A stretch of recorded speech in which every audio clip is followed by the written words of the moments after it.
thank you all for coming out today. My name is Craig, and as you know, we're here today to talk about disability awareness. I'm really excited about this. I'm here with a bunch of my great peers. We've got Sean, Max, and Paige here to talk as well. We've each got our own unique individual stories to tell. So basically, I'm going to tell you what the format of this program is going to be, and then we'll go ahead and get started. We're each going to go through and introduce ourselves and our diagnosis, as well as give you a general awareness statement and some facts.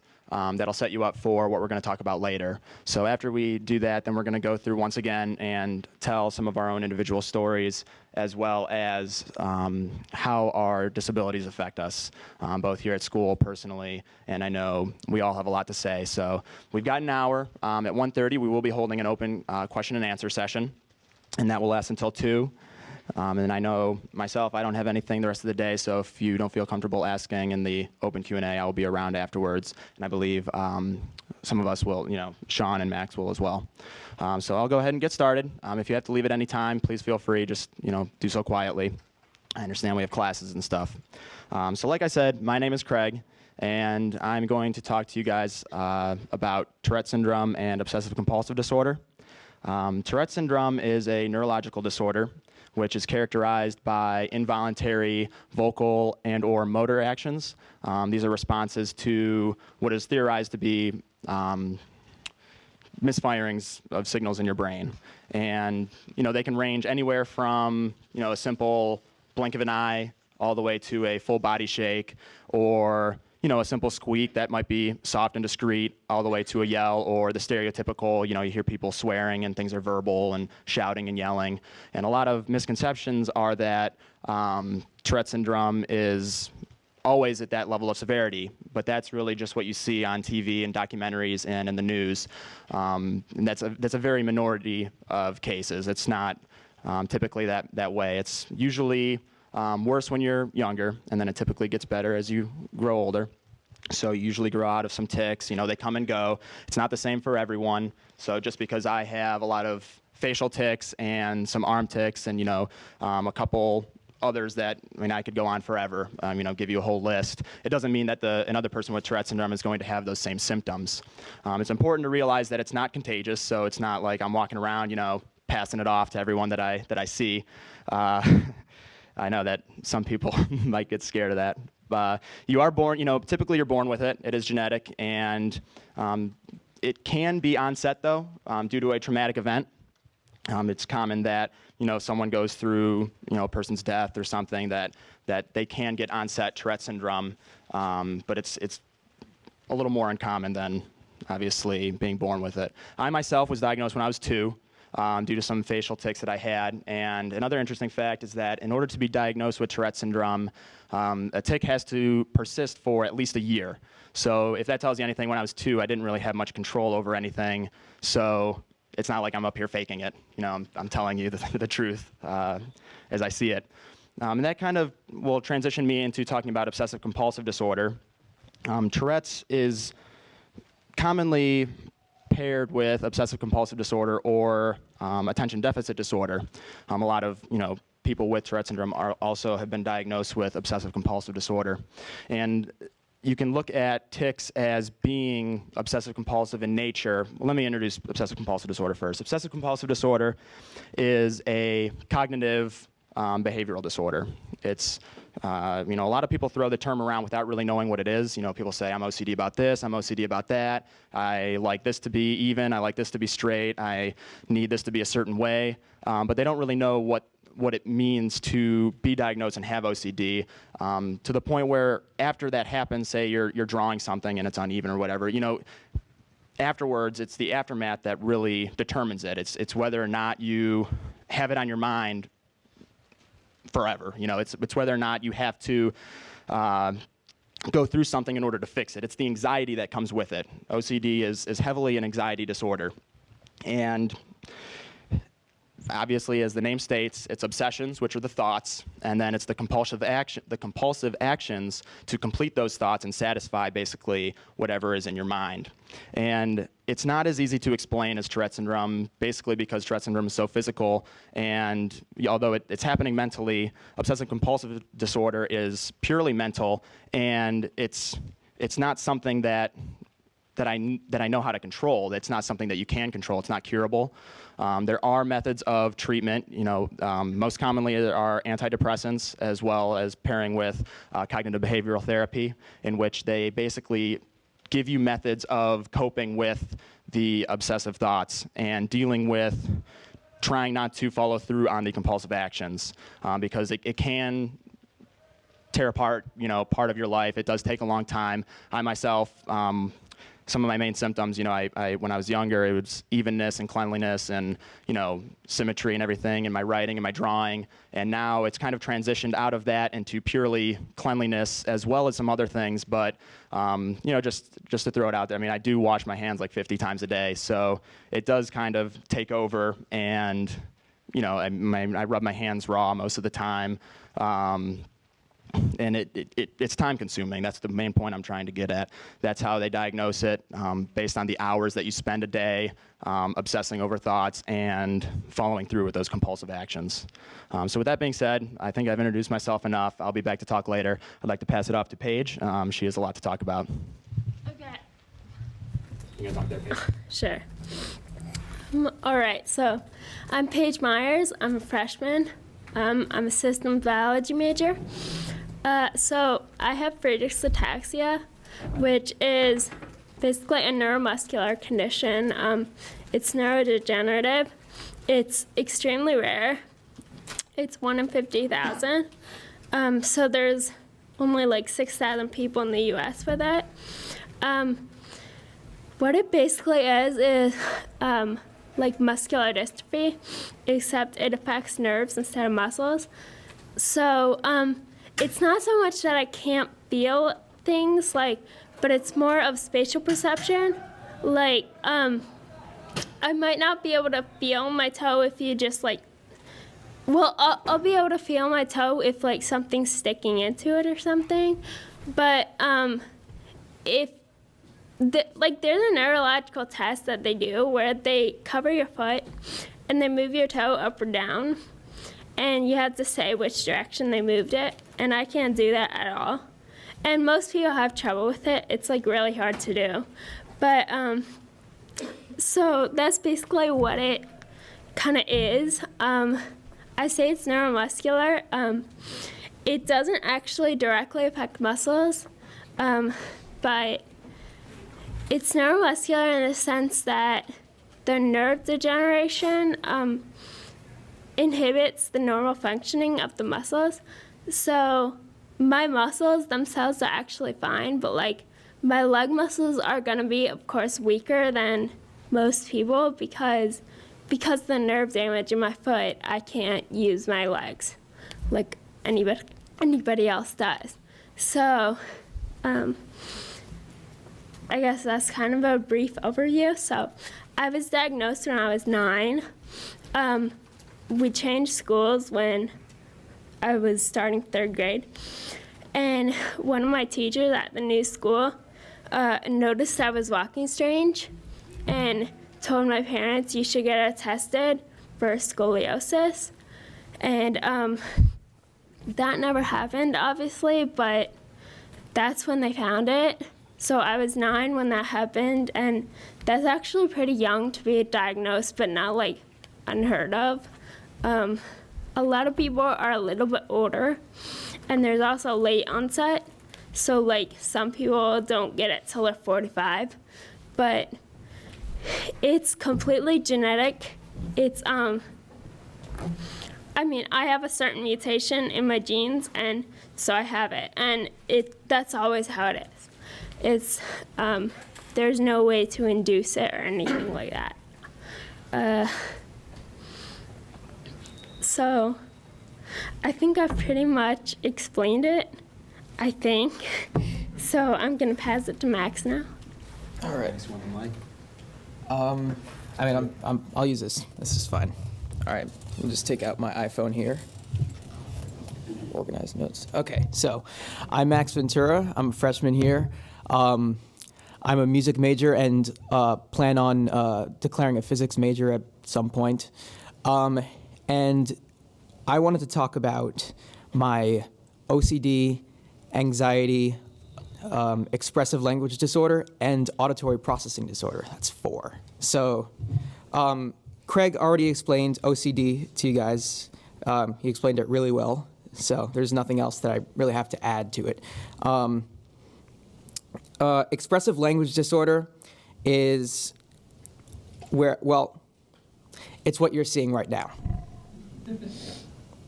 I can't put together words and create sentences as well as the average person. It affects your vocabulary. It makes making complex sentences hard. Even remembering words, simple words, just everyday words. And symptoms are just short sentences, grammar problems, frequent pauses, and so that's basically that. I was diagnosed with that when I was maybe 4, I believe. So auditory processing disorder is where the ear and the brain don't coordinate that well. Meaning, if someone were to tell me something, I would hear it as they're telling me it. I just wouldn't process the meaning as quickly as most people. So it takes me a longer time to process things. That's one of the things that it does. Another thing is where it's very, very hard to hear what people are saying when there are background noises. Even if they're not really that loud, it just completely drowns out the sound that you're trying to pay attention to. So it's pretty embarrassing, actually. I keep on having to ask, what, whenever someone's telling me something. So, yeah, it's a pain. Anxiety and OCD, like Craig said, come hand in hand. They overlap in many ways. I've had anxiety for as long as I can remember. Whether I've always worried about my health, others' health, and I have hypochondria, real hypochondria. It's and yeah, it's very time consuming. I just overthink things to a level where I don't really know who I am anymore. I find that I'm inside of my own head more than I am not inside my own head. So that's like similar to the OCD also. It's like basically the same thing. It's time consuming. You do things that really aren't necessary, and yeah, it feels like someone else is in control of your thoughts, and yeah. So I think I'm done for now, and I'll pass it on to Sean. Okay, good. Okay, yeah, it works. Hi, everyone. I'm Sean Maroney. I'm a sophomore here, and I was diagnosed with autism spectrum disorder. And I was diagnosed with that when I was 9, although I myself didn't know until later. And as far as what I know about autism goes, that actually makes me pretty lucky because while symptoms of it can be present from infancy, sometimes the person isn't diagnosed until they're an adult. And I consider myself fortunate to have been diagnosed young because that means I've been able to get treatment. Like, I'm pretty sure the same year, that's when I started going to therapy. I didn't know why, but my parents started taking me, and I went with it, and, bless their hearts. But yeah, so what autism is, well, I don't know what exactly it's. I guess it's developmental. The reason why I don't know too many concrete facts is that not a lot is known about it, in general. Although just recently, and they've actually updated the rate of prevalence in autism in children. It's now 1 in 68, whereas before it was 1 in 88. So that, and part of that is attributed to increased awareness, at least in part, and that I think is a good thing. There's other factors too, but the increase in awareness is nice. It affects it's mostly mental. No, I shouldn't say that. It's pretty much completely mental, where it makes it hard. It's difficult for me to relate socially to other people. So things that you guys do on a regular basis, like chatting up your friends, going out and doing things, I have a much harder time with that. And but although I'm actually cognizant enough to, to know that I want to do those things. Like I said, autism is a spectrum disorder, and while you have the stereotypical severe case, and then you have me, I was mild. I was on the higher functioning end of the spectrum, so I can talk. I couldn't talk until I was 4, but I can talk now. I can interact. I can function on a somewhat of a social level, just still not as well as the rest of you. And then there's also the matter of, I guess, obsession, which it's not OCD. I don't want to say that, but like I learned about autism that sometimes the people on the spectrum will develop a specific interest and be obsessed with that particular interests.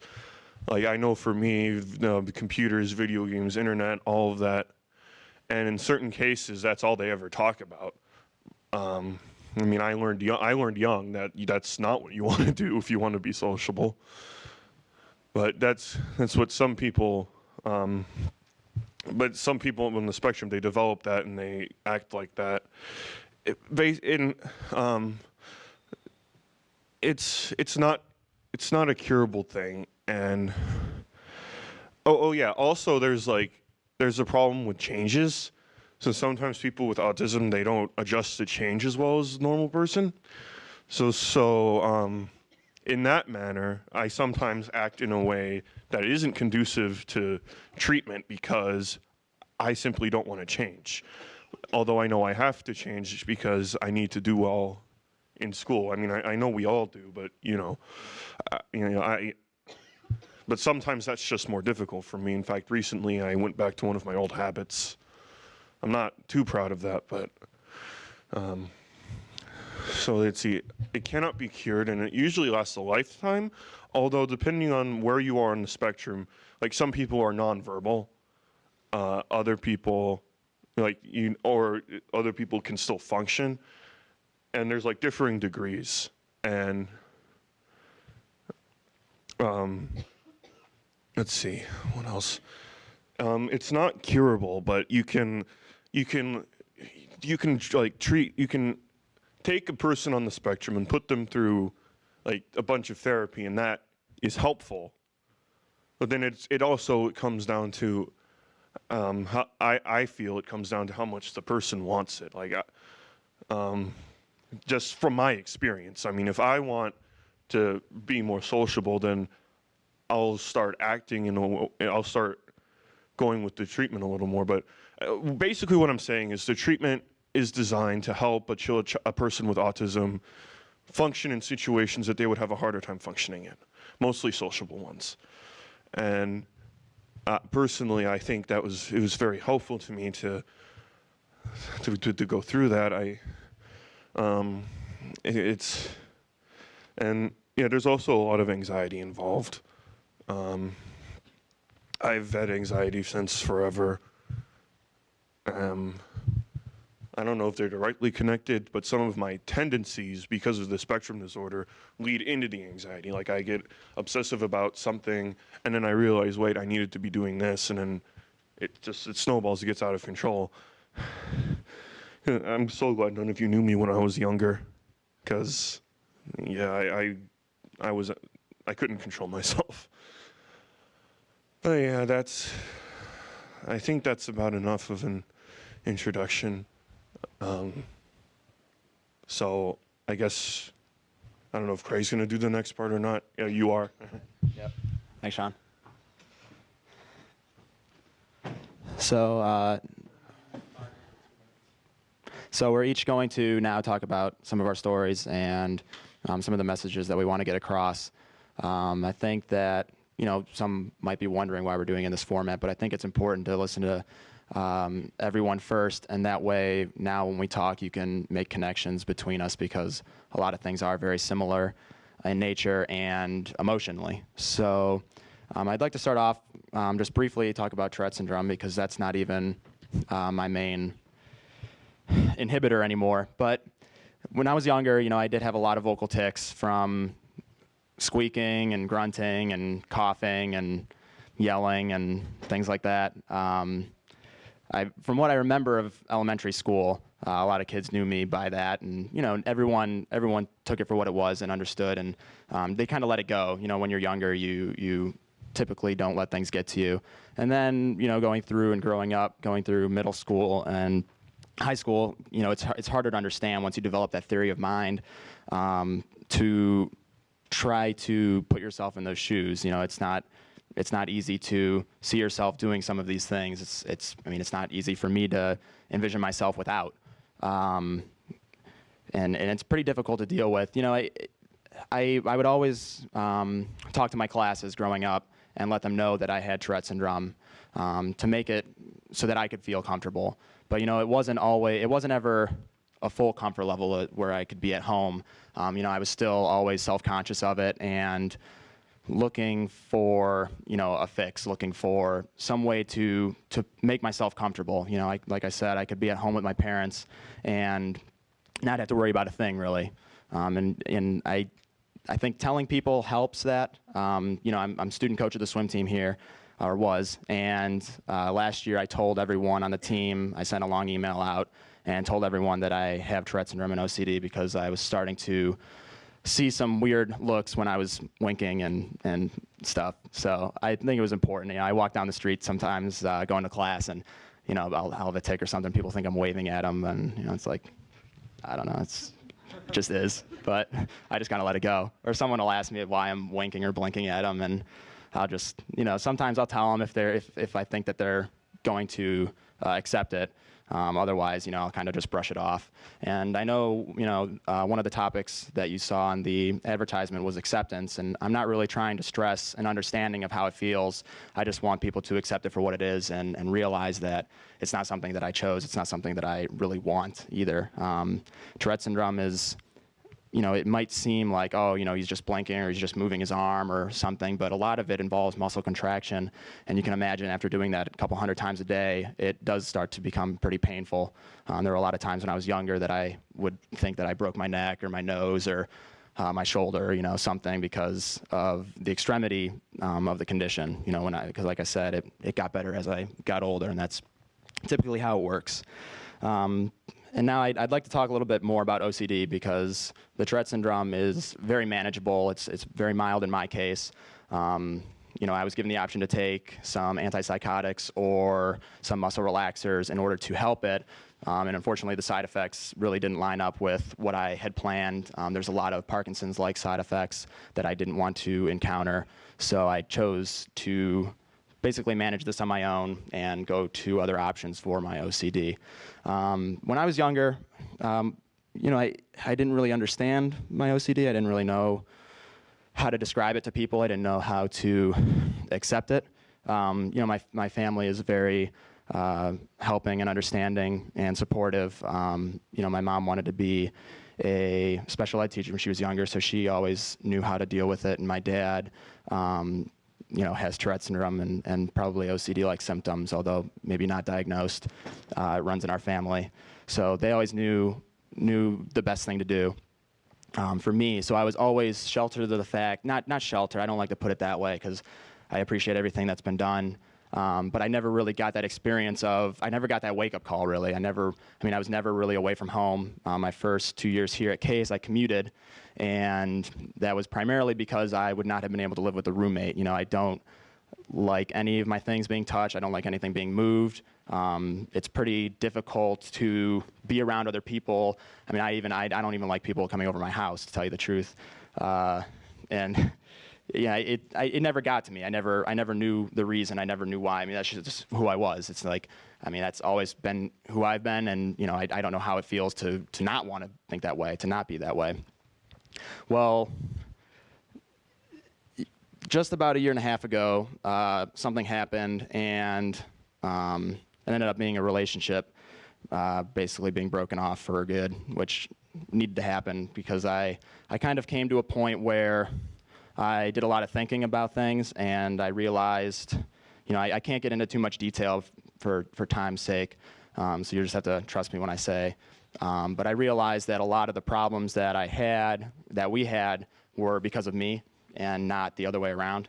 You know, I never realized that what I was doing was wrong because it's just how I'd been my whole life. And then you start to realize that your OCD is taking control of everything, basically. I did a lot of research at that point and was very surprised by what I read. And I was like, I don't know when they interviewed me for my autobiography or my biography, whatever, because a lot of it was like, this is my life. You know, it's very common for OCD to take over a family. You know, just with one person having it, because everything is controlled around that person. You know, I'm at home, and you know, like I said, I can't stand anyone being over the house. It drives me nuts. I mean, even things my parents do or my sister do. I mean, no one ever goes in my room. I can't stand it when they do. If they do, I'm worried about it forever, basically. And I mean, I remember everything. I will never let anything go. That's one of the symptoms. I mean, that's one of the things that I have to deal with. I'm never going to forget the fact that, you know, my mom went in and made my bed one day, and it drove me crazy for the rest of my life. I mean, it's going to drive me crazy for the rest of my life. So it's not, I mean, I really can't get over that, but it's just something I have to deal with. But the sad thing is, you know, I came to this realization that I wasn't a great person, and that I decided that I needed to go and get some help. I went to see a psychiatrist in the summer, and they went through a series of tests, just, you know, simple. There's like oral exams, like, hey, how many hours do you spend doing this? How many hours do you spend doing that? This and that. And I don't really take that as a definite answer for the severity, but they ranked me like 1 point under severe, something like that. And like I said, I don't know how to grasp that. But the more I look at it, it is kind of getting to that point, or it was getting to that point before I started realizing it and seeking help. So they put me on some antidepressants, and they recommended cognitive behavioral therapy because that is a way for me to cope with some of the symptoms and deal with some of the things that I'm going through. And you know, it sucks because you look back and you see all the things that went wrong and all the things that could have been different. You know, I barely have a good relationship with my sister because, you know, every time her friends come over, I'm basically the meanest person in the world. My mom's laughing. That's not that funny. So, you know, and it's something that's probably never going to be repaired. I mean, I work on it the hardest I can. I try not to be at the house when people are there. I try, you know, best to cope with the situation to the point where I can let other people enjoy themselves and have fun and not be the person that's going to ruin the day. I mean, every time, you know, I love being here at school, and it's the hardest thing to go home because I know that as soon as I go home, everyone's going to be upset. And I know I can't get into examples, like I said, because of time, but you know, every single time I go home, within an hour, everyone is pretty much in a bad mood. And you know, when you realize that that's because of you, it's not the best feeling in the world. It's not the best feeling in the world knowing that you can't really go home, knowing that you can't go on vacation with your family because, you know, you're the issue, because you're the problem. You're the one who, you know, is causing all of these problems. You're the one that, you know, it makes it so that, you know, you don't talk to your sister. You don't really have a good relationship with your family anymore. You know, you can't go to family parties because you can't stand to be there. You know, you just, it's not a great feeling when you come to that realization. And I'm really happy that it happened, and I know it needed to happen. And all I can do now is work on it the best I can. it's difficult, but I'm trying my best. And, I got a great support team here at school. Everyone, has been really kind. Everyone on the swim team that I know, and I know a lot of people here are from the swim team. I sent an email out and made sure they got over here. I know it's Friday and tough to get out, but, I really appreciate it. Because that's the best way to get through it, is put yourself in those situations that make you uncomfortable and try and deal with it. It's not easy to do. So I just want to say thanks, and I know it's very brief and not too many examples, but I think I was able to say what I wanted to say. And I'm going to go ahead and pass it back off to Paige. She's got a lot to say, and I'll be back for the conclusion later.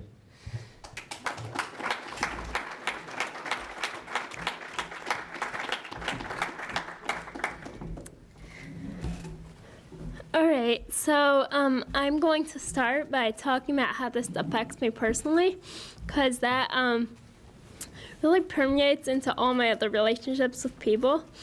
So a lot of what this causes me to feel self-conscious, and the reason I feel self-conscious is because I tend to blame everything that happens to me on the wheelchair, and I tend to feel like other people do as well.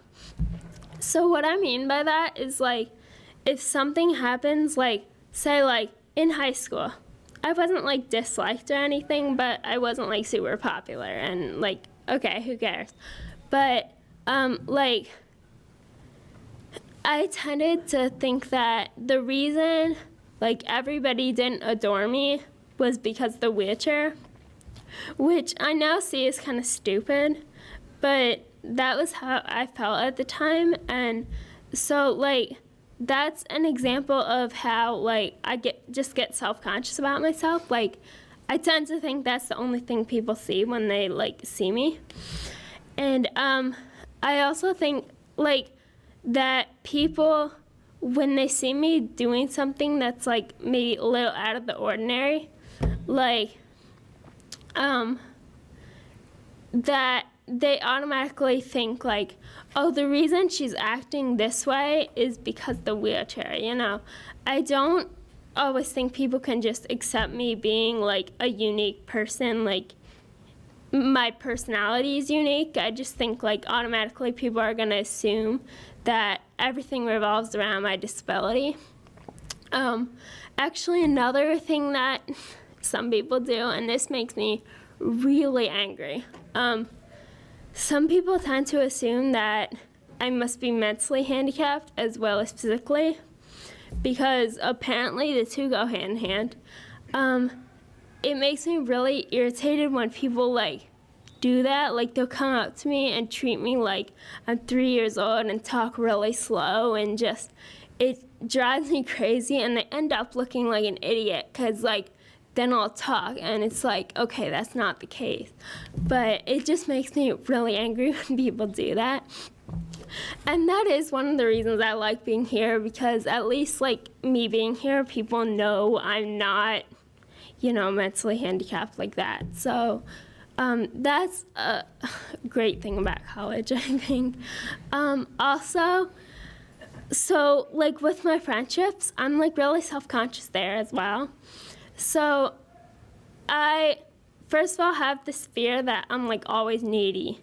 Like, I tend to think I'm overly needy. Like, whenever I want to be involved with something, and I'll say something, to get myself involved, because I feel like a lot of people do that. And it's like every time I do that, even if it's the smallest thing, like, I always feel like I'm driving everyone insane, and that they don't really want me there, like, ever. Like, I've gone through my entire life feeling like I'm third wheel in every situation, and it's not great, and I'm trying to get over that a little bit. I've tried to let myself know that if someone were to behave that way toward you, you wouldn't think it was strange, because it's really not a strange way to act. And so I try to put myself in other people's shoes and see that the way I'm acting really isn't that bad, but it's hard to do. And also, when I'm around people I don't know, this is the difficult part. because I feel like a lot of people are really awkward around people in wheelchairs, and I get that. And quite frankly, I kind of am too, around other people in wheelchairs. It's like the whole thing, like, do you look or do you look away? Like, you don't want to seem like you're staring, but you don't want to seem like you're deliberately looking away. I get that. I do that too all the time. The one thing, when people offer to help me, sometimes I react negatively, and I feel awful about it later. So if I ever do it to you, I apologize in advance. I don't mean to do that, and it's not that you're being offensive. Sometimes I get really defensive because I try to be really independent, and sometimes I feel like people aren't respecting that, even if they're just offering to help me, which is totally fine. So, I mean, it's something I'll feel bad about later, and it's something that really, it doesn't offend me when people do that. I just sometimes react, like, immediately in a way that I shouldn't. The one thing that does make me really mad, though, all the time, and I feel like I'm justified in this, is when people will come up behind me and grab me and start pushing me without saying anything. That drives me crazy, and I feel like it's so rude. Like, you wouldn't do that to anyone else. I don't know why it's okay with me. So that is something I really cannot stand it when people do. So I guess having FA affects me in other ways as well. Of course, there's physical stuff. Everything takes me longer. Like, people don't understand. You have a 9:30 class. Why do you have to wake up at 7:30? And it's like, well, first of all, I have to, like, be ready early enough that I can call the Safe Ride van to come pick me up. So I have to be ready, like, at the latest by 9. And then also, it's like, I have to allow myself enough time to do things safely, you know? Like, if I am to be rushing and I fall, what am I supposed to do? Like, I need to make sure I provide myself time to handle that kind of situation if it is to arise. So that's something I've noticed, because the girl in the room next door to me wakes up like 15 minutes before she leaves for class. And she's asked me before, why do you wake up so early? So that's why I thought I'd explain. Also, there's other things as well, like with my friends, like when they're like doing things late at night, like a lot of people will like get in their pajamas and stuff, and I'd love to be able to do that, but it's just like I can't do that, you know? Like, if I'm to leave and take a shower and get in my pajamas and put my shoes back on and go back over to hang out with them, you know, it would be hours. Like, I can't do that. So that's another way it kind of gets in the way of things, I guess. So next, I thought I'd tell a story. This is what I wrote for my Common App last year. So, like I said, I was diagnosed when I was 9. And before that, I didn't have any visible symptoms. So I basically walked completely normally, and I was a very different person at that time. I went to a different school before I was diagnosed, and there was a girl there who was physically different, like in the way that her eye wouldn't open all the way. And I remember being so mean to this girl, and I feel so bad about it now. And it was like such an awful thing, but like, it's like once this kind of thing happens to you, you all of a sudden, like, that's when it starts. Like, that's when you start to feel bad about the way you treated people before. And it was interesting. On one hand, yeah, I was 5. I probably would have gotten better over time, but on the other hand, you know, that was a big time in my life just because I didn't have FA then. I mean, I did, but I didn't really. So it was an important time in my life, and that really stands out to me. So you come to accept people's differences more. So The reason I decided to write that story was I was inspired by something someone else said. It was like online or something. Someone said, I don't treat people in wheelchairs any differently because we're all one car crash away from that being us. And that struck me with how true it was and how applicable it was to my situation as well. So I just thought that was really interesting, and I thought I'd share that because I think it goes along well with acceptance. So I'm going to pass it on to Max now, and that's it.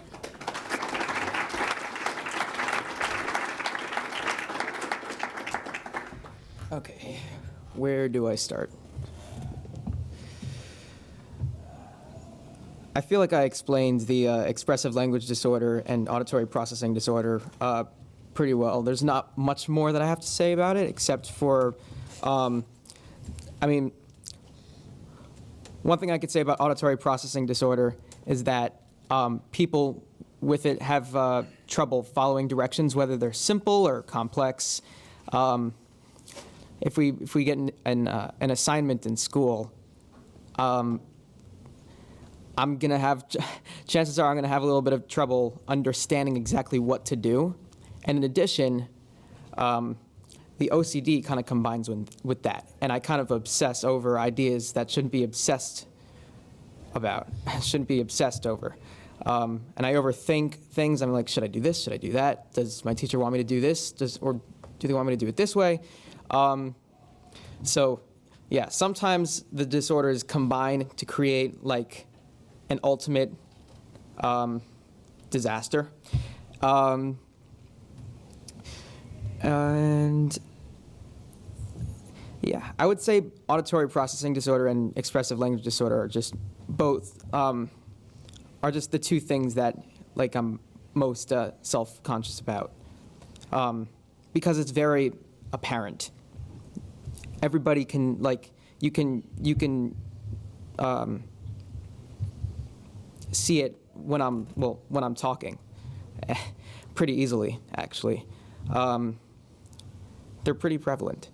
But yeah, I do have a lot to say about anxiety and OCD. So yeah, these two next ones are probably the ones that affect me the most. Anxiety, I've had for as long as I can remember. I remember having random panic attacks for no reason, just out of nowhere. Shortness of breath, nausea, just for no reason. And then it would kind of make it worse. The panic attack would make me like, if I had a panic attack and got nauseous, I'd be afraid that I was going to be sick, which would worsen the panic attack. What else? Whenever I would try getting in touch with my parents, whenever I'd try to call them on the phone and they didn't answer, I would automatically come to a conclusion that they either A, got into a car crash, B, got hit by a car, or C, were murdered. And it sounds completely ridiculous. And like, it's like my logical mind is like totally like making fun of myself for that. I find it hilarious that I would think such a thing, yet I still think these things. I haven't grown out of it yet. Maybe someday I will. But one thing that happened that's very bad to happen to someone with anxiety is when your worries are proven right, because then it gives you a better reason to have all of these anxieties. I would always be worried about my parents and my little brother, about their lives. And they would just tell me Max, don't worry, this is just ridiculous, it's your anxiety. We're fine, we're here. And then, of course, in 2010, my dad was diagnosed with a brain tumor, the cancerous kind, glioblastoma, stage 3, and he passed away a year and a half ago. And that just worsened everything significantly. It gave me a reason to just believe that I'm just gonna end up losing everybody at like some point soon, even myself. It gave me a reason to believe that I'll be dead within the next couple of years, with no reason at all.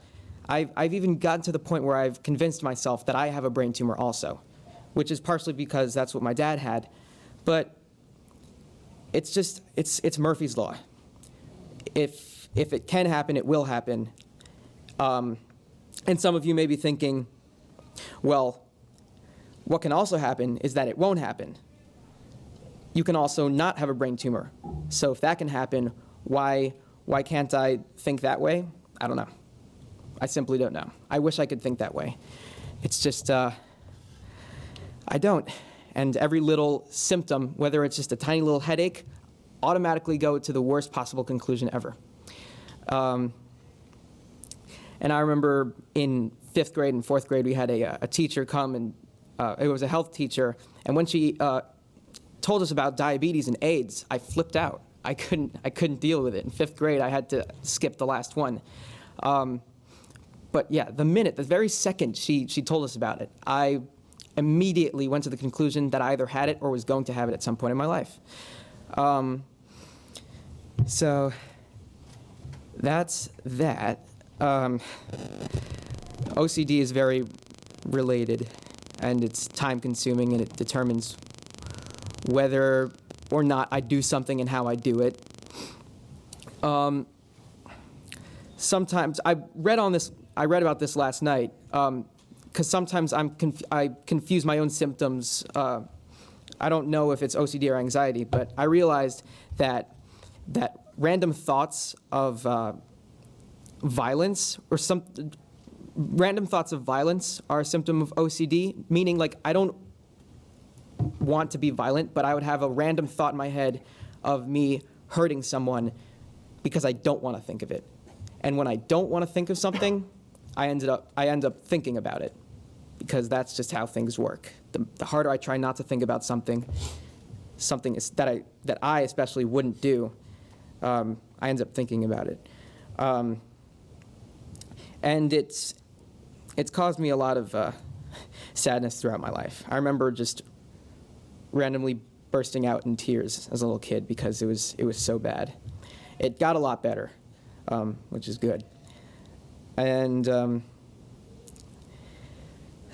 double checking is another thing, or triple checking or quadruple checking, or that times 10. That's very time consuming, obviously. Superstitions is a big part of OCD. I don't want to believe in it, but I do anyway. Whether it's numbers, jinxing someone or jinxing myself, I get worried about those things.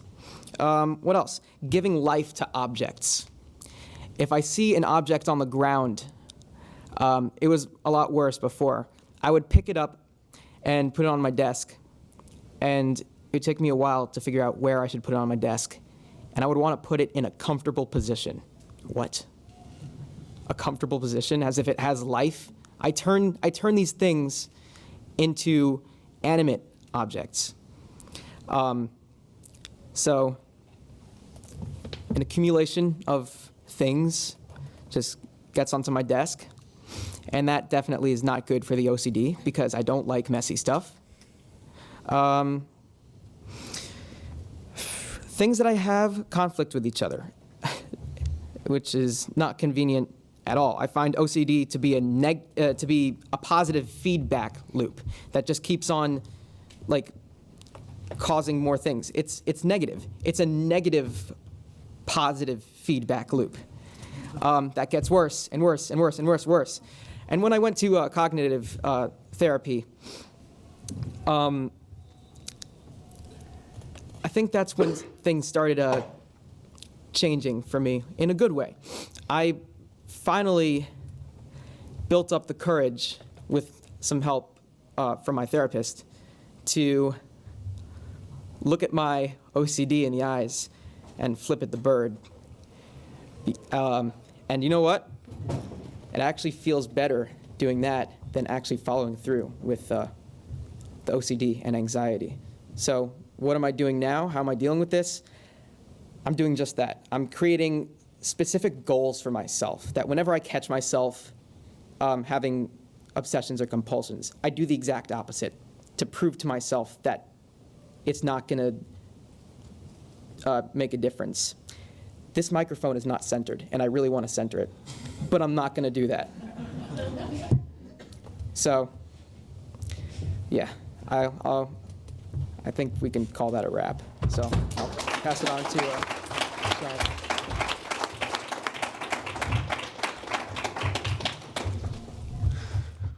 So, where do I even? It's like when it's like I always feel like there's a barrier in front of my face that's keeping me from getting from where I am to where I want to be. And I noticed this in high school. I noticed this. It's led me to a lot of trouble with depression, and I have it now. I've told you before I was obsessed with the internet and video games and stuff like that. Well, that got worse. And the friends I made freshman year when I came here, I feel like I lost all of them. It's really put me through a lot of pain. I mean, there are some things that are positive, but I don't tend to look at those. Because they're not, because I can't finish the sentence. And I would often see people interacting with each other normally, and I'll be like, and I'll think to myself, why can't I do that? What is it that makes me different from them? You know, why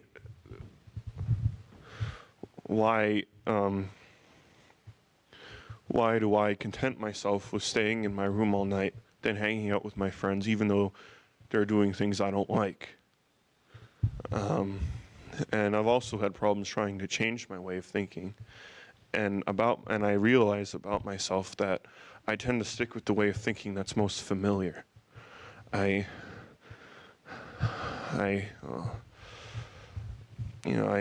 want to change, but I don't know how. It's not familiar, and that kind of scares me, even when I don't realize. Especially when I'm not thinking too much about it. And so it's very hard for me to change my way of thinking, and I'm trying, and that made it very nerve-wracking for me to come here as a freshman, because it was a different environment, I had a roommate, all of that. I mean, ultimately, I'm glad I did do that, because that helped open up a lot of doors for me, but at the same time, it's possible to close them just as fast.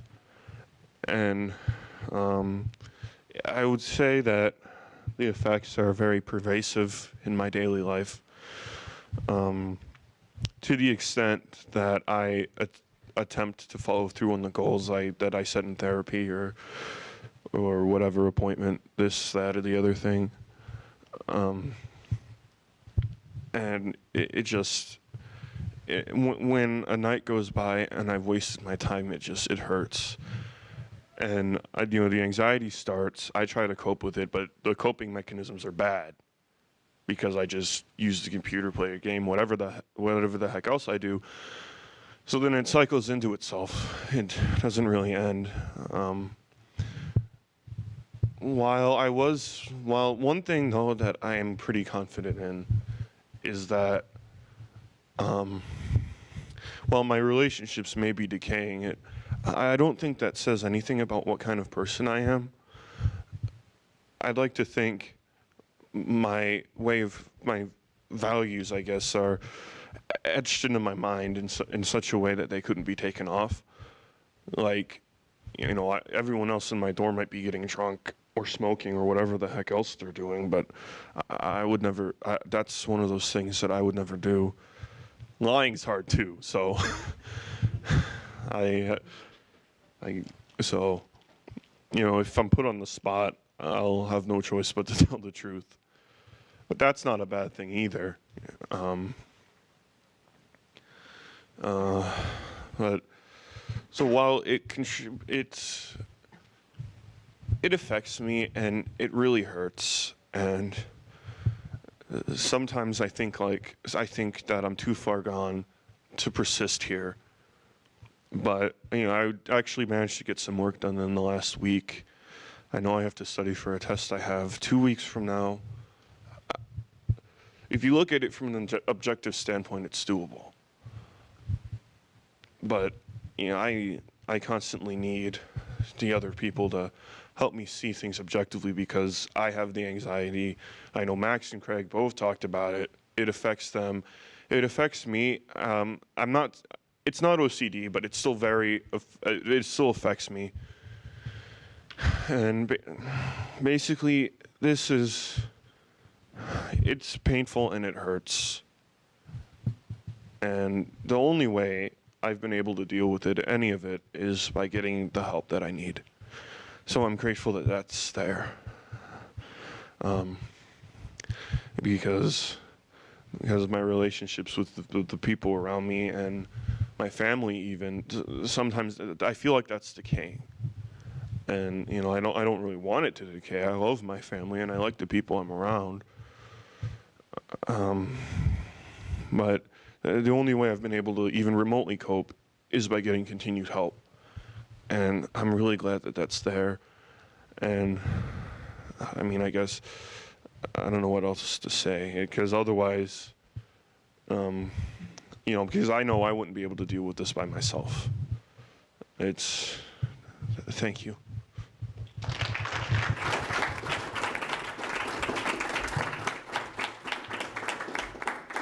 Alrighty, that about wraps things up. We're going to get into some Q&A in a sec. But I'd like to finish things off really quick. I know the title of this talk is Disabilities Talk To, and Awareness, Acceptance, and Assistance. And a lot of what that came from, one, if they weren't all A's, well, if they weren't all the same beginning letter, I probably wouldn't have liked it. To tell you the truth, so I spent some time really thinking about that one. That's the truth. But yeah, so, we talked about the general awareness in the beginning, and then kind of went through some stories. And like I was saying, it's not really that we want you to understand or anyone to understand. It's horrible to understand. It's not something that I'd, at least in my case, that I'd want for anyone else. It's more just so that you accept the fact that it is what it is, like I was saying before. And then going to the assistance, I was looking for that A word, and I was like, this is the best one. I'll put it in there, whatever. But no, I think people, might be confused. It's not that, I want, or any of us probably want you to help out, like Paige was saying, don't just, when people go up behind her, just start pushing her. For me, I honestly, I hate holding this microphone right now, but I'm doing it because it is, I have to. I understand that I'm not going to carry towels around with me everywhere. I don't like opening door handles. I don't like shaking people's hands, but I do it because, it's socially acceptable. Then I just deal with it afterwards. That's my, that's what I have to deal with. It's not for someone else. I hate when I don't want people to act differently around me because of it. And I'm sure we all feel the same way. It's more so, and Max put it greatly. I was talking with him about this one day. The assistance comes in. It's more like, don't take it personally. Don't be afraid to lend a hand if it's needed. But you don't have to make it so we're aware that it's a strange situation, kind of like that awkward situation that Paige was talking about, because she put it quite perfectly. How awkward would that be if you were in a wheelchair and then someone just came up without mentioning anything and just started pushing you without knowing any better, So that's where I was really getting at with that. And to tell you the truth, I think this was really good. I think it went just as planned. I know that I had a lot of things that I wanted to say that I didn't, and that'll bug me forever, but I'll maybe get over it someday. We'll see. But before we get into the Q&A, I know people might have to leave, but I just want to thank CASA for helping sponsor my roommate here, Heath. He got all the food with Sarah, and send an email out to all the athletic teams and everything, everyone in CASA. And then, I'd like to thank Grace and Susan at ESS for putting this together. I came to them in December with this idea. I had met with someone back last semester. Unfortunately, they're not able to be here right now.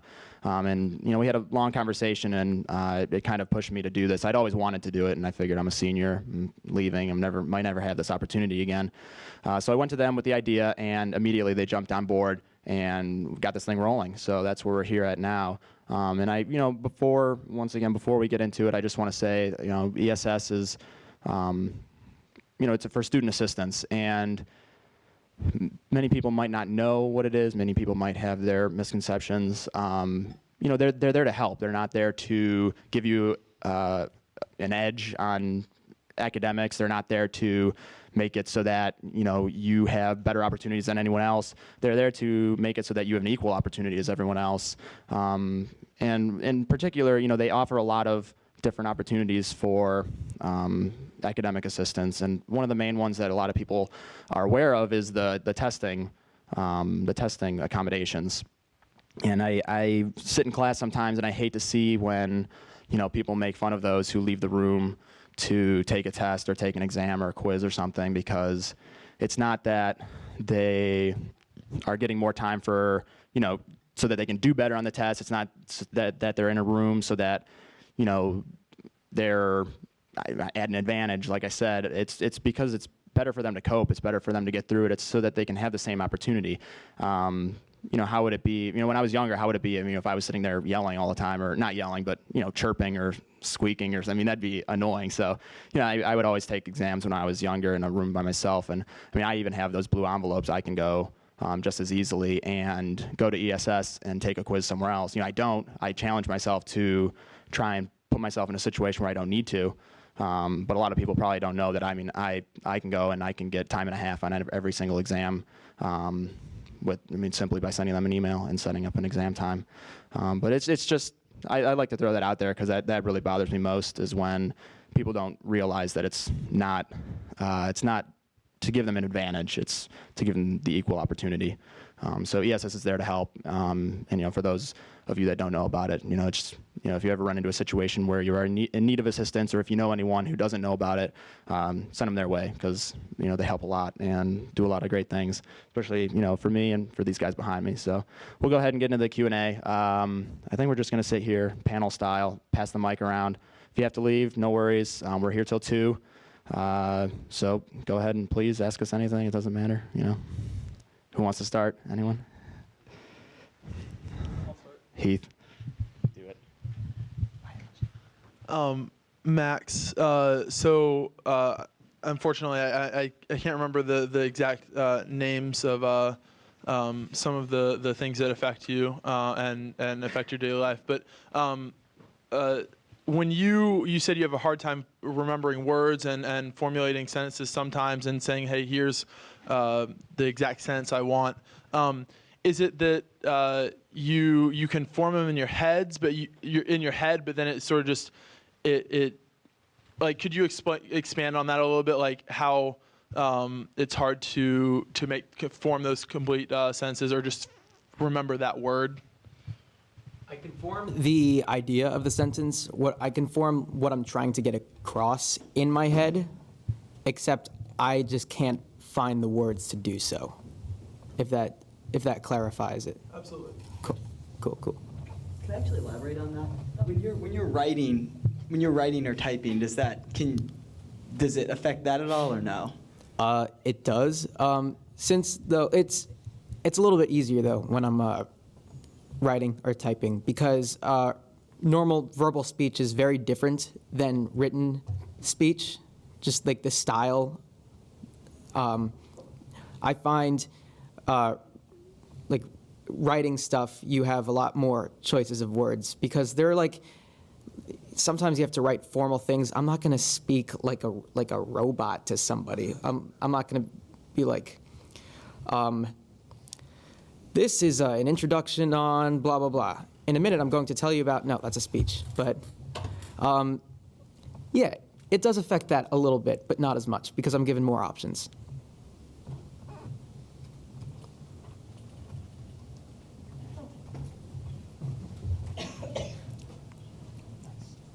I'm sorry I've forgotten your name, but you're wearing a blue shirt? Sean. Okay. Hi, Sean. Hi. I was wondering, you said that you would like to go out with your friends, but it's difficult. What could they do to make it easier on you?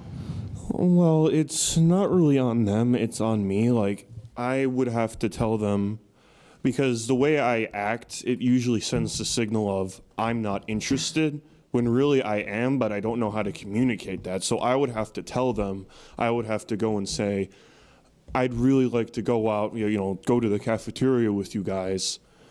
But I might not always act like it, so if you could come get me when that's going to happen, I would appreciate that. And I don't know why I'm saying that now, but I can't say it in the dorm.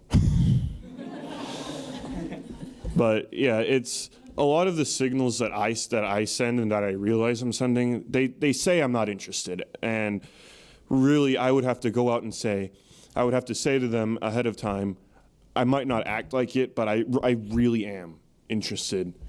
And, that's hard for me to communicate. And because I haven't communicated it, I haven't been spending as much time with them lately. And, I regret that. I'd like to fix that as much as I can for the rest of the semester. But that's basically how it goes.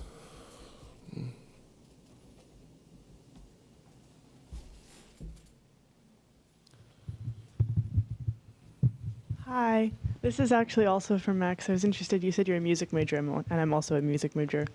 So I'm curious about what instrument you play. But I'm also wondering if that interacts with your auditory or your speech disorders at all, or I don't know exactly what I'm getting at, but Nope. that's interesting. What do you play? Okay, my main instruments are saxophone, clarinet, piano, and I sing, and I play guitar, drums, flute, and ukulele on the side. As of for here, my instruments are saxophone and clarinet. But yeah, music I would actually consider my best form of communication. Better than English, actually. So it doesn't affect singing? Nope. That's pretty cool. Nope. Music comes more naturally to me than verbal communication. That's why I love it so much. I have another one. No one else has one. Craig, this question's for you. I'm ready. I feel like I know you pretty well here, but I hope this question not only sort of helps me understand you just a little bit better, but also the rest of the people here. I was wondering if you could sort of expand on your experience going from being a commuter, driving an hour each way every day to school, and making that decision to come live with us. I mean, for those of you who don't know, we're his roommates as well. But I know that was a really tough decision, and I know you've made that clear to us. But could you sort of go over your thought process and how you sort of overcame maybe your sort of fears on living with dirty people like me? Sure. It wasn't really anything that, well, I mean, I'd always want, I mean, I guess the best way to put it is, I want to do a lot of the things that I do. It's just that, well, I need to do a lot of the things that I do basically to, enjoy myself, but I don't want, I guess my OCD, because of it, I don't want to, is a better way to put it. I always come up with excuses. I usually make stuff up. Come up with excuses on why I don't want to do things, basically before I leave the house every day or my room. Every decision I make is based on, how it's going to affect me and my mood and anxiety. And it was, I really wanted to be down here. I would have loved to have been down here freshman, sophomore year. I wanted to have fun. That's what I wanted to do. I wanted to be down here, but I couldn't. It wasn't a matter of whether or not I wanted to. It's the fact that I wasn't able to. I wouldn't have been functional. I probably would have made it an hour. I probably would have made it in my room, seeing how dirty it was, and left. I probably would have been like, nope, this isn't for me. I'm out of here. Those freshman and sophomore dorms, sorry. Even the village dorms, I'm not gonna lie, the person who gets my dorm next year, it's the cleanest dorm in there. Shampooed carpets, everything is wiped down, clean. Oh, it's nice. 327D, house 7. If you want it, it's up for takes. I want it. Max wants it. I claim it. It's fine. Hi, this question's for Paige. I was just wondering, has the university provided you with like enough opportunities to, get around, live in the residence halls, like give you the college experience you want to have, or do you find a lot of obstacles every day? Okay, I think there are definitely obstacles. There are going to be obstacles for me wherever I go. But one thing is that you hear a lot of the time people will say to me, like, Case is supposed to be, like, notoriously inaccessible. And I actually don't think that's the case. Like, I mean, like, yeah, there's a lot of stuff that's inconvenient. Like, a lot of stuff is retrofitted and all. But, like, as far as, like, I've actually never had a building I can't get into. Like, sometimes, yeah, I have to go around stuff and it's inconvenient. But, like, everything works out, like, okay. And, like, in my dorm, it was really hard to adjust at first because, like, I went from being at home where, like, people help me with everything to coming to a place where, I mean, I don't have a roommate, so no one's helping me with anything. And it was a big adjustment, and it was insane at first because I was like, how am I going to keep up with my work and, like, make friends and, take care of myself at the same time? But I think I'm starting to get the hang of it, and I think that everything has worked out as well as it can for me.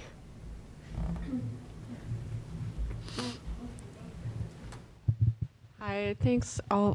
You guys are all so brave, and each one of you almost brought tears to my eyes. You may not know just how special you all are, all of you, and thank you for your courage. It's beautiful. And I have a question for you, Paige. How do you think disabilities in general, or maybe anyone can sort of weigh in on this, how do you think disabilities in general intersect with gender and being a woman? Oh yeah, that's a really interesting question. I don't know. I guess I do think it's a little bit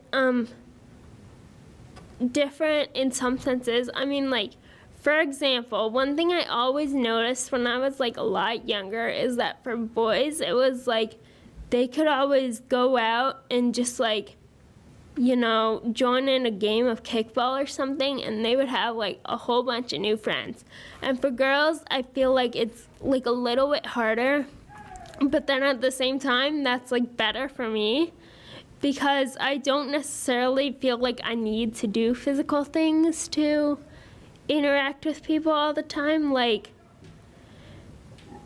I'm a pretty introverted person, and, like, I like to just sit down with people and, like, have a deep conversation. Like, so I think that's one thing that kind of is different between girls and guys, I guess. I think it might be a little bit harder for guys, like, with physical disabilities to relate to their peers.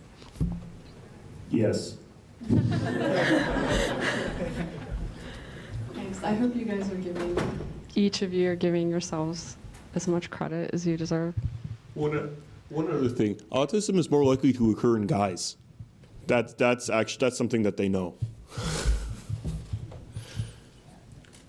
Don't be afraid. If anyone was wondering, I pee sitting down at home because it's cleaner. Just to break the ice there. I don't want the splash effect on my legs or on the floor. So if you come to our dorm, please pee sitting down. This For real. All right, this is a question for anyone who wants to answer, but I was wondering if, like, obviously Case is, like, a great academic school, but was there any part of your decision that was related, of why you came to Case, that was related to your disabilities? Yeah, actually, when I was visiting here, I met someone who worked at Disability Services, who's no longer here now. She moved, but just the atmosphere that was presented to me there, that made me feel like I'd be able to get the supports that I need. And I think that heavily influenced my decision to come to Case on top of its academics. So, I wouldn't have to worry about the non-academic party hard things as much. No, that still doesn't exactly stop my dorm mates from doing things on a weekly basis. I guess it applies to me a little bit. So as you guys have noticed, clearly English is not, or actually just verbal language is not my best way of communicating. So when I took the SATs, I didn't really do too well on the English section, the essay and all. For some reason, though, I really like creative writing. I tend to do well with that. But everything else, no. What I noticed about Case is that I'm pretty sure when they looked at my SATs, they were paying attention to the math. And Case is, if you get into Case, that's like pretty impressive because, we're compared with MIT, and which is pretty cool. And they didn't really pay attention to my English section. They just looked at my math section, which I did really well on. So I took advantage of that. I realized Case is the only college that I know of so far that like pays attention to what you're good at and accepts you for that. So yeah, that was definitely one of the reasons why I came here. All right. For me, it's really completely medical. There's, like I said, what I have is very rare, and most doctors don't know what it is. But since we have the Cleveland Clinic here, I live 40 minutes away, so I've had specialists at the clinic since I was 9, and so it's good for me to be near those people. If I need to go in for help or something, or if I need an opinion about can I take this or anything like that, it's good to have them around here because, like I said, most doctors aren't familiar with what I have, but there are doctors at the clinic who have seen it before, and that's really cool. So I think I came here because I could drive here. Even though it's kind of far. It's only 28 miles, but it's 45 minutes, 50 minutes maybe. Sometimes an hour on a bad day. But now that I'm here, another big thing that kind of came from this and me wanting to do this is, and correct me if I'm wrong, I believe that we are one of the top LGBT friendly schools in the country, and I think I saw a ranking on probably Facebook or something. I don't know if it's true. It's true. We've got confirmation. But you don't really hear about a campus being disability friendly. It's I don't know if it's a weird thing to think about, but it's the same thing. I mean, it's all. It's not political, but you know what I mean. If you're an LGBT friendly school, you're open to the idea that there are differences in gender and identity. I mean, it's a very similar thing. It's not, it's I don't know. I mean, I think that you guys know what I'm saying, but it's a similar thing, and I'd like it to be to the point where you can also be recognized as a disability friendly school as well, because it's why not? Why do you have to stop there?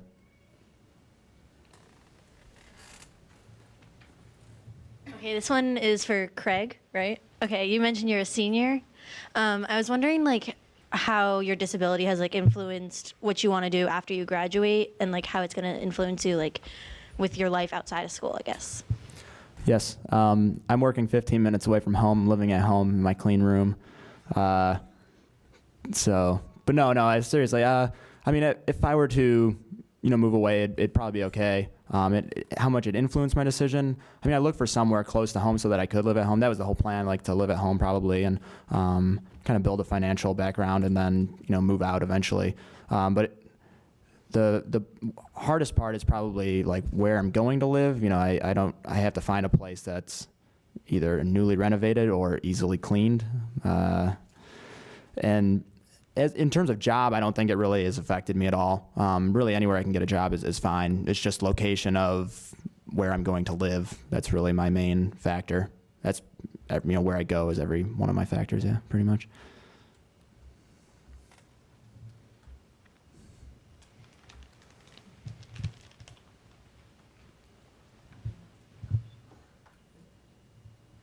I don't have any more bathroom things that I could tell you about, some weird things, but if, Don't be afraid to ask any questions. I'll answer literally anything. Can I ask what all your majors are? Computer science. Electrical engineering. Music and physics at some point. Systems biology. And he's not here. No, it's okay. There's this guy, his name's Alex Hoffler, and he probably wondered why I liked the breadboard so perfectly neat in circuits last year. But if he was here, his brother's here, so maybe he'll pass the word on. But I'm sure he wondered why I took over so many times and built it. Because sometimes it just didn't look right. My circuits. Anyways, I think that'll, if that wraps it up. Thanks everyone for coming again. I'm gonna stick around. I don't really have anything to do. Max will be here.